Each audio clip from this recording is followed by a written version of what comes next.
You know what happens if you pour honey over onions. Chances are your grandparents knew very well. They might have even made this remedy as it was common knowledge 70 years ago. The honey will begin to ferment and extract the onion's anti-inflammatory substances. Onions also contain allicin, a powerful natural antibiotic that is effective against throat and lung infections. Leave the jar on your kitchen counter.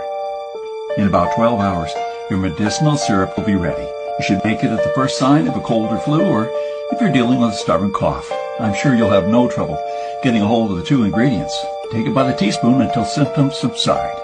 Onion syrup was just one of the home remedies that offered relief to our grandparents.